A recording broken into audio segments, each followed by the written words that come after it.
You're listening to Weekdays with Josh and Cole.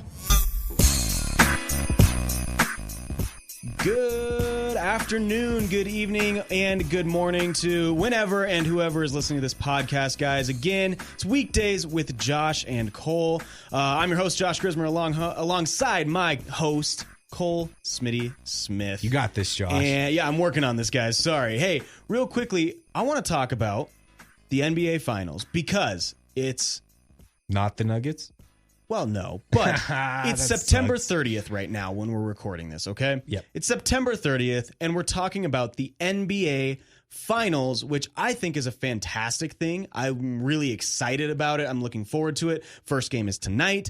You got really a good matchup. And again, we're biased. We wanted to see the Nuggets there, but I'm not mad with the Heat and the Lakers against each other.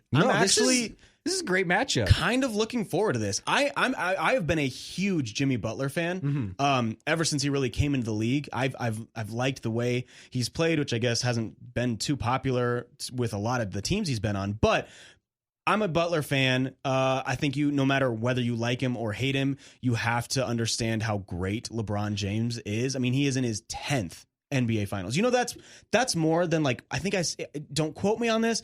I think I saw that's more than 8 other NBA teams have ever been to the finals. I'm pretty sure there's only 3 or 4 teams that have more finals appearances than LeBron. Unflippin' believable. Yeah, that's man. incredible. I mean, man. Come on. And back to Jimmy Butler, you got to respect that this has been his coming out season. Yeah, basically. Absolutely. You didn't see this with the Sixers. You didn't see this with the Bulls and none of that. The Timberwolves, no, you didn't. And unfortunately, a lot of people said that he wasn't a great locker room guy, which now I completely disbelieve. I do not believe that at all because he has been the outspoken leader of this team. And I think it's just it's with a lot of players, it's kind of trying to find the right match. And I think right now you have that lightning in a bottle match. Yeah, it's chemistry all around that locker room. It's guys that are willing to basically die on the court for each other. And it's a little bit of what you saw with the Denver Nuggets. The Lakers are going to basically be handling the Denver Nuggets 2.0. Yeah, because really. the Heat were actually able to get there. Yep. They were actually able to get past that threshold. Now, whether the Celtics are comparable competition to the Lakers. Celtics are a good team, but that's well, the Lakers have the refs on their side. Exactly. Let's call it what it is. I'm not trying to be cheeky here. No, you are right. There was a lot of bad calls. I'm not even going to say that. They got the benefit of most calls. Exactly. Whether they were good or bad, they got the benefit. I don't want to get into the calls though because we're going to just go off on this big old massive angry rant, and it's going to be nonsense, basically. So I just want to stick with the fact that the Lakers are still a really good basketball team. They got to this point for a reason. It's not like the team doesn't belong in the NBA Finals. Absolutely. And like you said, Josh, show some respect to LeBron James. This dude, unbelievable, man. And he's every in year hater, 17. Every hater in the world has come out against this man since he got into the league, and he's just proved them wrong every step of the way. And it's really incredible to see. It's greatness what you're watching, and it's really awesome to appreciate watching one of the greatest to ever do it. And actually, we live in a really amazing time right now. Not to say, I understand there's still bad things going on, but it is an amazing time in sports to where we literally get to watch the 2 best players that have ever done it in their respective games at the same time. We get to watch Tom Brady and LeBron James do what they do, and it's awesome. Yeah, no, I mean, this last generation that we've seen of football players with Peyton Manning and Tom Brady, because those will always be the 2, at least in our lifetime, the 2 GOATs for the NFL. But then also you got to see Kobe Bryant and you got to see LeBron James. And I guess I'm technically old enough. I got to see 3 of Michael Jordan's rings. Yeah. So to be able to see those generational players, that's unbelievable. That's and actually, incredible. I want to stay on this topic real quickly of basketball and seeing the GOATs. I don't know if you'd consider Shaquille O'Neal a GOAT. He was a phenomenal player, Hall of Fame player. I would consider the Shaq the GOAT. Top 5. Yeah. I would say top 5, for right? sure. Yeah. Maybe top 3. You can argue that. Yeah. You can argue that of our generation. I'm not saying of all time because people are going to text us or message us about you guys are forgetting Kareem. You guys are forgetting da da da. Well, okay, yes. Of our generation, I think Shaq is a top 5 player. And on top of that, an interesting stat came about where there have now been 37 straight years of a player that has played with Shaquille O'Neal make it to the finals. And in this case, it's LeBron James. See, that's incredible. 37 years of straight up players. We getting a phone call right now? That's a phone? No, it's all good. That's a phone that we've had in our studio that has never ever rang in the history of Weekdays with Josh and Cole. We'll let it ring. I'm That's nervous, okay. Josh. No, we'll let it ring. It's all good. No, this is We're how professionals. This is how the doesn't phase scream us. starts, Josh. This doesn't This phase is how us. the scream starts. There's gonna be a dude in a weird white mask with a long, bony chin, just staring at us. Going, "Hi, No, it's daytime right now. Game? It's daytime right now, so we don't get haunted. This is how it starts, Josh. Anyway, back on topic.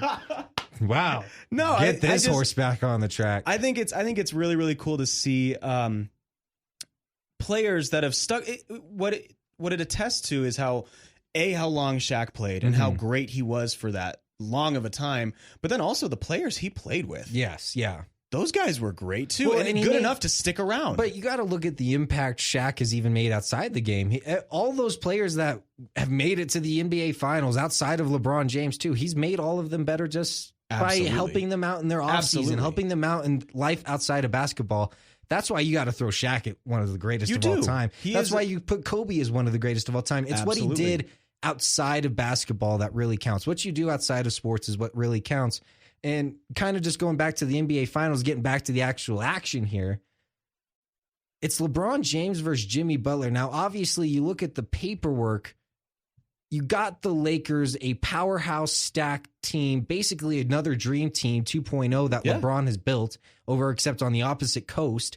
And he's going against his original team that he won his first NBA Finals with, which I find really interesting. He might be closing out a chapter by having to beat the beginning of his chapter, I guess. Absolutely. That's a really cool storyline to me. It's great. He would always get really close. But are the Lakers as big favorites as everybody is saying they are? Like because obviously, Josh, you and I really like what Jimmy Butler does on the court. Tyler Hero, he has stepped up and has been something else. Goodness. I mean, he's been their Michael Porter Jr. Basically, He averaged 20 points in the Eastern Conference Final. Fantastic. 20 points a game. No one ever thought that would be plausible for Tyler Hero. And then you got Duncan Robinson, who's playing his lights out. They got their big three also. So, Josh, I want to ask you, are the Lakers really the favorites here?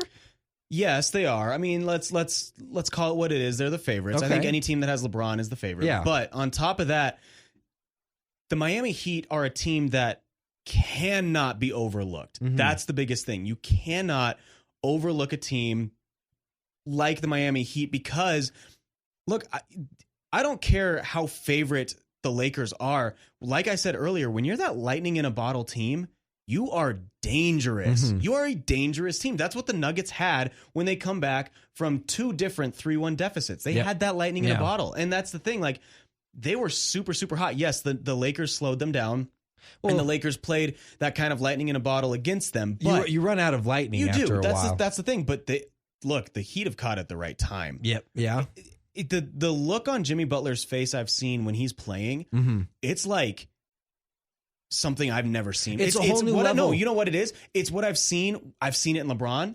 I've seen it in Kobe Bryant. And I've seen it in Michael Jordan. There's a look on their face where it's like, I will not be denied what is going to happen. And that's a win. They're willing to take that next step to make sure their team wins games. He's not going to just give up the games. It's a goated look. And I'm not calling Jimmy Butler the GOAT. No, not at all.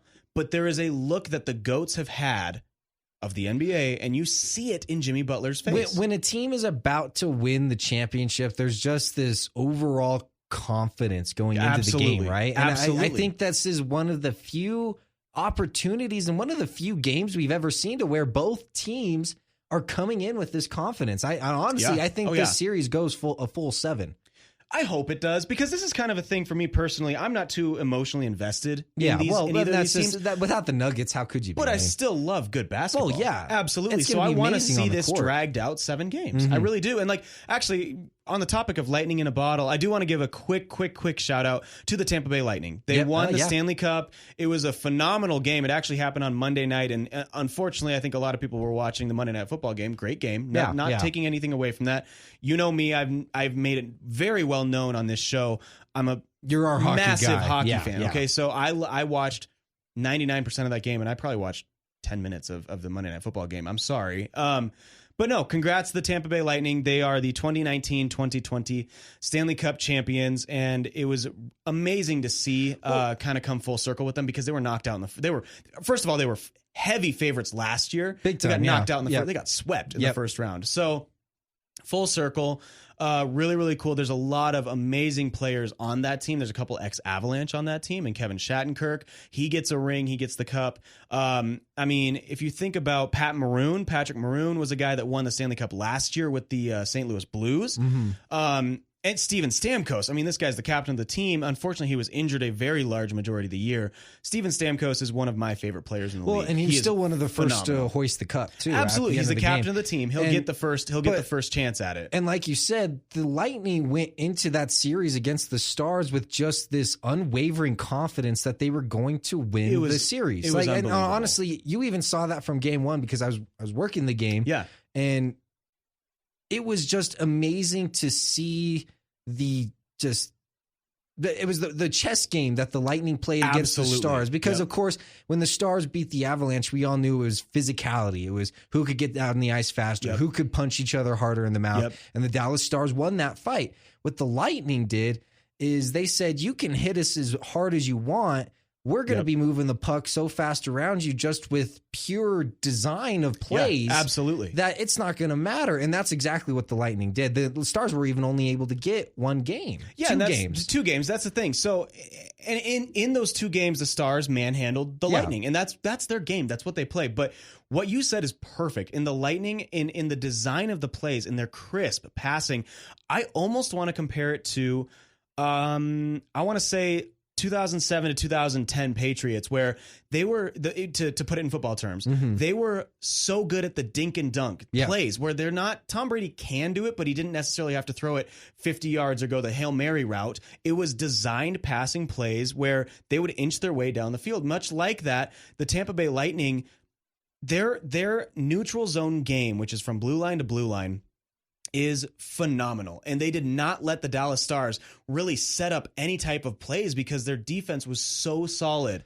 And that's what I love to see. Victor Hedman, who actually, he won the MVP, which is amazing to see that. So you see these defensive players and Kevin Shattenkirk, Victor Hedman, and so on and so forth, these guys not allowing the Dallas Stars any room to breathe. Well, and bringing it back, that's exactly what you see from the Heat. The only reason Tyler Hero is getting these shots off and the reason he's shooting this amazing percentage from the 3-point line is because the Heat open up shots for him. He 100%. Moves around the court, they set up plays, and they're not just relying on one basketball player. It is a lot like Mile High Basketball to where it's just passing and pure speed against a team that is going to just outrun you down the court with their talent. So let me ask you this. It's going to be incredible. incredible. You brought up a good point. You see what you called Miami Heat, Denver 2.0, right? Yeah. So let me bring this back. What do the Nuggets need to do this offseason to become the Miami Heat 2.0? I think the Nuggets, where do they need to sharpen up, I guess? The Nuggets are already there, Josh. The Denver Nuggets have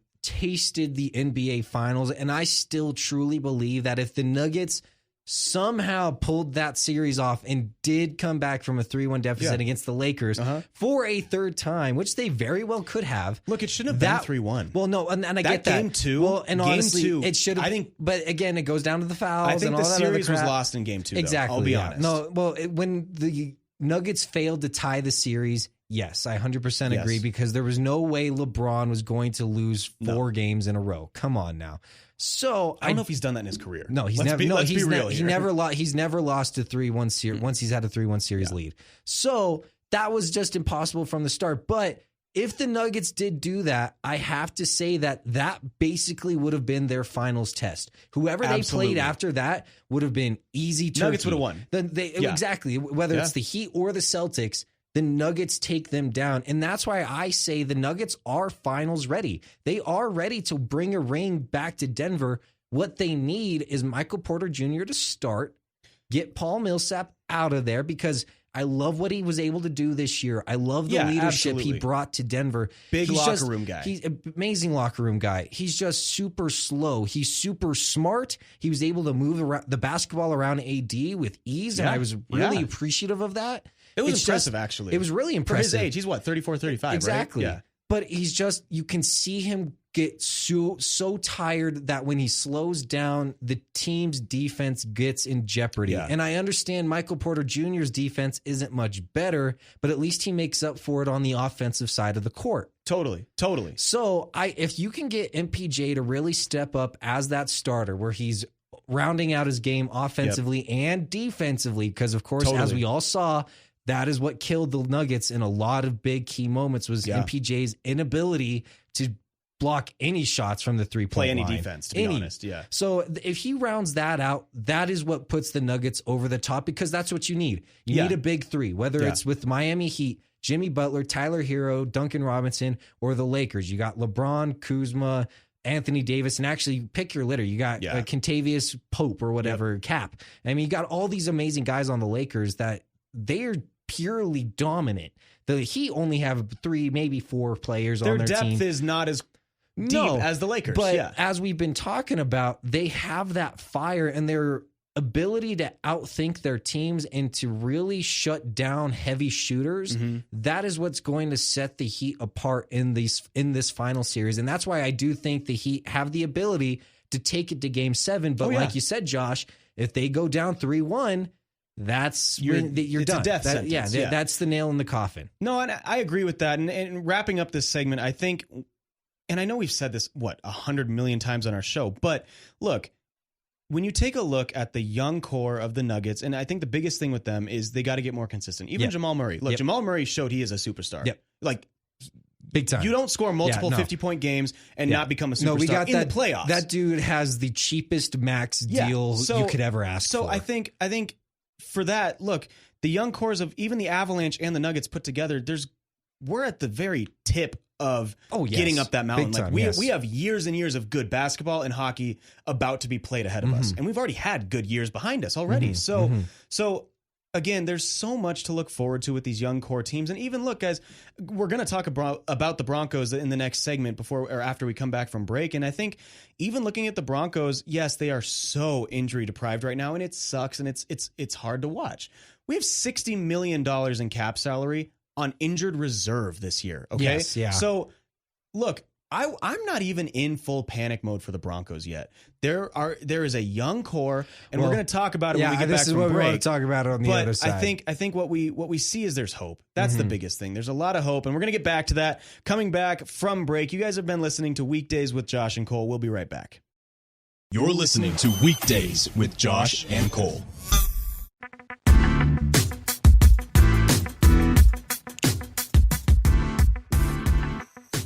All right, guys, welcome back. Weekdays with Josh and Cole. I'm your host, Josh Grismer, alongside my host, Cole Smith. You can reach us on the social media platforms. I'm Joshua Owen. He is at Cole Smitty Smith with a TH at the end. Going back from break, I think we were talking about how we wanted to hit on some Broncos. They play Thursday Night Football. Thursday Night Football, yeah. The political debate of football games. It's the toilet this year. bowl. Let's be honest. Yeah. It's the toilet bowl. Yeah. And it's against the Jets. And look, Cole, I want to bring up something funny that I saw tweeted. The New York Jets, their verified team on Twitter tweeted that they're going to be wearing their all black uniforms. And I was like, that's kind of cool. I like the all black. They have some, I dig that. They are slick black uniforms. The top comment of underneath that tweet is, damn, they are wearing all black to their head coach's funeral. And are they even wrong in that? No. Look, Adam Gase, man, like we have some fond-ish memories of him, coaching with the Broncos. I don't think that tweet is wrong. I think it could be Adam Gase's funeral and it's game. Just honestly, this whole season is Adam Gase's funeral. I don't think it's even if the Jets do somehow beat the Broncos, and man, it's possible, it's this game is 50-50. No, this game's coming down to field goals. I'm sorry, everybody, if that's bursting some bubbles, but no, you expect McManus to nail 3 or 4 field goals to win this game. But going back to what we're talking about, so bad. Yeah, it's so bad. The Adam Gase is going to lose his job at the end of this season. The Jets have it's not a question of if, but when. Yeah, exactly. Yeah, okay. Big time. No, the Jets have done absolutely nothing since the acquisition of Sam Darnold and Le'Veon Bell. There was times, Josh, there was a time, I believe we even talked about it on this show probably at the time before, the Jets looked good on paper. On paper, they have a good pass rush, or they used to, and their offense had the big name talent, I guess you could say, to where the Jets looked promising, especially in a division that honestly is kind of going down the crapper, except for Josh Allen and the Buffalo Bills.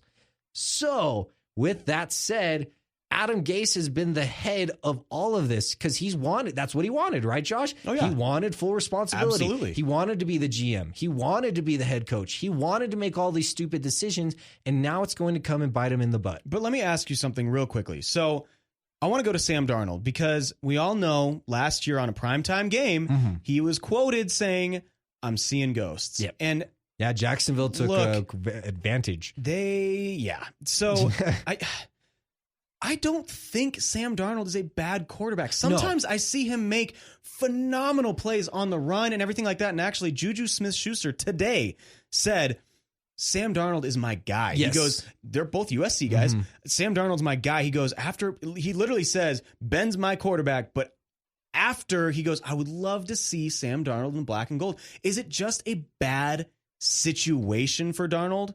I believe so. Because we were talking about lightning in a bottle last segment. Is this just poop in a bottle? I mean, you're talking about how I don't think Darnold is a bad quarterback. I think he's just literally having the worst situation that a quarterback could be thrown into. You know, he's kind of in a Matthew Stafford situation. Totally, he's on the right team, just with the wrong coaching and the wrong management because he's not getting the team built around him. I don't think the Jets are the wrong team for Sam Darnold. I just think Sam Darnold isn't. He's not what the Jets were completely looking for. I think the Jets were really looking for a Joe Namath type of guy with just unwavering confidence that go in there and take over the team as a leader. And Sam Darnold's not that guy. You could almost put him in that category of a systems quarterback. If he got in the right system with the right amount of players around him, I bet Sam Darnold would look like one of the greatest quarterbacks that ever played. I bet he would look like Case Keenum during the Minneapolis Miracle. Yeah, and I think so. Okay, but again, we always kind of knew Case Keenum is a backup quarterback. Yeah, but okay, but that's you my don't point. go what did Sam Darnold get drafted at? He was a first rounder. Yeah, he was a first rounder. But I think he was it was like the top. It was him and Josh Rosen. Yeah. So let's talk about that. And look what happened to Rosen. See, I just think Rosen has been a product of horrible head coaches. But it's the same thing, right? I think Josh Rosen and Sam Darnold, their career paths are just following the same. Was Josh Allen in that draft too? I think Josh Allen was in that draft too. I think you're right. And I think at that point, Josh Allen, let me just talk about him really quickly. That dude's thrown for 300 yards each season and multiple touchdowns. That guy, he might have went for those were your big name quarterbacks at that time. Yeah, but Josh Allen was supposed to be the weakest link of all those quarterbacks. And that dude is crushing it right now. The only thing Josh Allen had for him was his arm strength. Yeah, and actually, you could even look back at recent history for all these quarterbacks. If you looked at their scouting reports, the one highlight you've seen is arm strength. Patrick Mahomes, Texas Tech, arm strength. Yeah. Josh Allen, Wyoming. I mean, come on, arm strength. He crushed CSU. I know. And when I was at CSU, it was horror. It was a horror show. He might as well have played on Halloween. It was so bad. Lord. It was terrible. Oh my gosh. So, but it was all arm strength though. The dude got the football there faster than anybody could ever imagine possible. I think Allen can throw it 50 yards on his knees. Yeah, no, everyone's even unreal. Wanted to see a quarterback competition between Mahomes and Allen. That's probably your two strongest arms in the NFL. Let's not completely forget Lamar Jackson. That dude, saw him, and I get his running style. Yes, obviously Lamar Jackson's running is number one, but I saw him on Monday Night Football, and again, he only threw for 97 yards. But on top of that, Lamar Jackson, I saw him flick the wrist. It was so Michael Vick-esque. I saw him flick the wrist, threw the ball 45, 50 yards on the flick of a wrist. You could even put Lamar Jackson in this system situation, and if he's just a product of a bad situation for him, because Lamar Jackson, you get that dude some quality receivers and a tight end that can actually catch a football. Hey, Mark Andrews is like the number one rated tight end right now. He is phenomenal. I'm not going to have Mark Andrews slander. I'm sorry. He dropped a pass. Mark Andrews he dropped more than one, Josh. Yes, he is one of the highest rated tight ends right now. Though. He was dropping wide open passes until he proves something else to me. I'll have my reservations about Mark Andrews. Look at his stats. That's fine. He's not doing that. What have you done for me lately? You keep talking. Anyway, give me 1 second. That's fine. Mark Andrews can definitely be producing better for Lamar Jackson, and you still can't tell me that if Lamar had better receiving talent, he would not be producing better. You don't think Hollywood is a good receiver? He's not that good. I don't know. He's pretty fat. He reminds me of a little bit smaller version of Tyreek Hill. Yeah, okay, but that's the problem. He was a smaller version of Tyreek Hill, and look how big Tyreek Hill is, dude. Hold on. I'm still talking about Mark Andrews. He's on tight end. He's on tight end. He had like 10 touchdowns last year as a tight end. Josh is on a tight end vendetta. No, but because Mark Andrews is phenomenal. I'm not mocking him as a bad tight end. I'm just saying the dude needs to work on his catching. But that's not true. He had when is it? What other game have you watched him? Because yes, he had 2 drops. I've watched him all year. He's been making consistent drops. Phenomenal. He's reminding me a lot of Demaryius Thomas. Yeah, but Demaryius Thomas also had a hell of a career. He had a hell of a career, but what was the problem towards the end? He kept dropping footballs when he was wide open in the middle of the field. Sorry for my French. We're going to have to bleep that out later. I still have so much anger from Thomas dropping wide open passes, Josh. You have no idea. My goodness. And I know Raven fan feels the same way. Raven fan, if you're listening to this podcast, I doubt it, but a Raven fan, if you're listening to this podcast. For John Harbaugh listening to this podcast. You got to listen. Please tell me you agree with me that is just the most frustrating thing when Lamar Jackson, like you said, is throwing crisp, beautiful passes down the field, and they're just hitting turf. He still needs to work on his accuracy, though, as well. Yeah, but I think all quarterbacks need to work on accuracy. You're not perfect. You're not going to hit 100% of your throws. I don't know if I'd ever walk up to Patrick Mahomes and say you need to work on your accuracy. No, I probably wouldn't. That's fair. That's a fair statement. No, I get it. Look, I understand. What happened Monday night, again, and I rewatched the game, actually, because, like I said, I watched the Stanley Cup final. That was a great game, though. It was a fun game to watch. I mean, do you know what's insane to me is, even though the score was close-ish towards the end, I counted 17 missed points that the Chiefs left off the board. Oh, yeah. Because of a missed field goal, a missed PAT, the interception, everything that I saw. There was even a pass to, was it Hill? I want to say it was Tyreek Hill. I want to say it was Hill. And he missed. It wasn't. It was 17. Okay, thank you. The other small receiver. But you know what? The safety totally bit on the blitz. Absolutely. And he didn't see him go right past him, and he was basically 20 miles. Yes, he had 25 yards of separation. Exactly. Let's be honest. And Patrick Mahomes barely overshot him. Yeah, and I remember that. But look, again, that's going to happen. Like we said, he needs to work on his accuracy. No, I think but those things in football happen. Yeah. But I still think, look, that could have been a blowout. Really, and again, let's talk about this. It was week 3, start of week 4 tomorrow. This is technically, they are still in their preseason mode. Well, and that's 3 weeks in the NFL. That's what I've treated these first 4 weeks of the NFL season as, is an evaluation period. I've obviously kept some reservations from last year because you're basically seeing the same teams from last year, essentially. And because that's COVID reasons, obviously. So Broncos have a chance of going 13-3? No, I'm saying, did the Broncos have a chance to go 13-3 last year, Josh? They had a chance. With Joe Flacco, you legitimately thought. I said 10-6. I'm going to go back through some podcasts. I did not give them 13-3. No, I do believe someone did give them pretty high praise for what that season can be. I will admit that. But you weren't wrong. And like you said, this year, turning into the Broncos, and turning into some Broncos conversation, the Broncos are a good football team, but when you are missing 14 to 15 Pro Bowls combined on your roster, that is a lot of talent that you can't, there's no way to make that up. It's bad. Whether it's free agency, you can't. Trading, none of that, it's impossible. You're asking for the impossible, and it just sucks. Your Denver Broncos country is dealing with the effects of no training camp, no OTAs, injuries, no preseason, and this is what happens. Well, you want to know, the Broncos injury bug is now going outside of the Broncos, and some ex-Broncos are being injured. Chris Harris Jr. now out 4 to 6 weeks with a foot injury from his podcast. Oh no, he's playing for for the Chargers. Yeah. But I think the biggest thing about keep Talib injured 4 to 6 weeks on his podcast. No, I think Chris. But also look, the LA Chargers have had injury plagues for years now. They've been out with injury all the time. But I think it's I'm on the same page with you. I think it sucks as Bronco fans to see what they're going through, but. Going kind of full circle now, I don't see Fangio being in trouble. And with you his don't job. see Fangio being in the bubble, but we definitely see Adam Gase losing his job no matter what. It's not a question of if, it's when. Yeah. It is. Yeah. And I think even Adam Gase sees that. Yeah, big time. But now his record shows it. And to your point with Fangio, I tend to agree with you. It's just with Fangio, it's the Jets.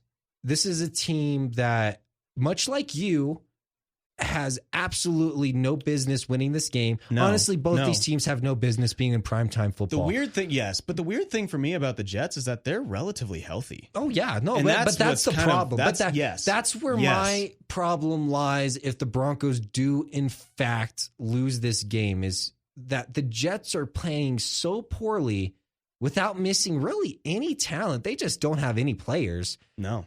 I feel like if you lost this game, that would be a bigger stab in the back than anything Vic Fangio's ever done as head coach of the Denver Broncos, and that's including all those crazy timeouts that he did at the beginning of the year. I agree with that. I didn't do, I guess. Didn't do, yeah. I agree with that. I think kind of, our closing thoughts here, I think the Broncos have a chance to start to get on, even with Rippon. I think in even last year, when the Broncos still had Kevin Hogan and we had Rippon on the practice squad, we saw him play. The dude can sling the ball. He had 90 touchdowns and 30 interceptions when he was with the Boise State Broncos. Mm-hmm. He's been a Bronco his entire life, first of all.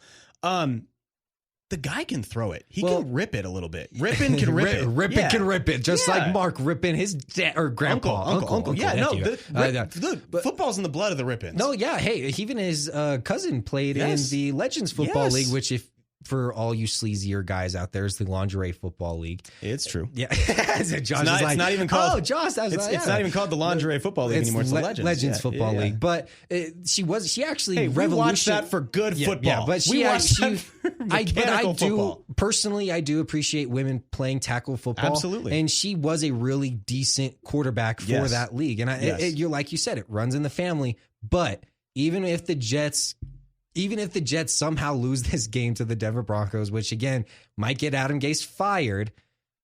Hold on. If you get beat by 1, 2, 3, third string quarterback that was on the practice squad last week and had 4 days of preparation, you're getting fired, Adam Gase. You're getting fired. Your ass is getting fired. So if the Broncos do somehow steal this game, I am going to end with this hot take, and I still believe no matter what, the Denver Broncos are getting a top 5 draft pick next year. Yeah, well, okay. Before we go, let me ask you one quick question. Do you want to see Blake Bortles at one point in this year? Oh, my God. Do you want... Because you're a Jags fan. Yeah. Do you want to see the greatest of all time? Man, okay. Blake Bortles. Man, I got so many playoff winning. We need to save this for the AFC Championship going. Blake Bortles. Josh, we need to save this for another show. But when everyone was getting excited, Blake Bortles, he started for Jacksonville. I just want that yes or no. AFC Championship. You want to see him? Blake Bortles is trash. And I'm not just talking about trash. I'm talking about this dude belongs in the middle of the Waste Management Center in Denver, Colorado. This is absolutely abysmal that this dude is still a quarterback in the NFL. The dude was a backup behind Jared Goff. Give me a freaking break. This Blake Bortles is absolute garbage. Even as a Jaguars fan, I have this man's jersey, Josh. And you know what? I'll even say this. When was the last time you got to an AFC Championship? Exactly. I'm just saying, he's the only quarterback. He is the only quarterback. Who did you guys have? Mark Brunell way long ago? Yeah, he's the first Jaguars quarterback and probably the best next to David Garrard is probably the best. Didn't he get you to an AFC? I want to say he was the one that beat the Broncos in 95. They beat 96. the Broncos, went to play the Tennessee Titans, lost that game, and that is what led to the miracle at the Meadows. Yes. Yep. Yes, it was. Okay. So, but I'm just saying he's he's got experience. He's got experience, nothing and else. that's all nice and dandy. But if you look back at that AFC Championship game, Josh, you want to know who the trashiest player on the field was?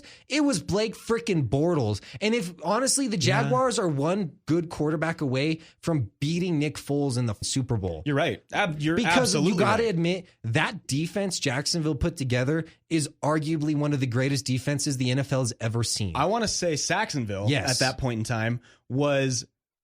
So we're all biased. We think the 2015 Broncos is probably top two. Yeah, it's like 85 Bears. Statistically, 85 Yes. Bears, 2015 Broncos. Yes, and then maybe the Ravens of 01 can throw that in there. I would still throw the 2017 Jaguars. I was going to say they're top 5. I would have to put them at number 4 because Jaguars defense.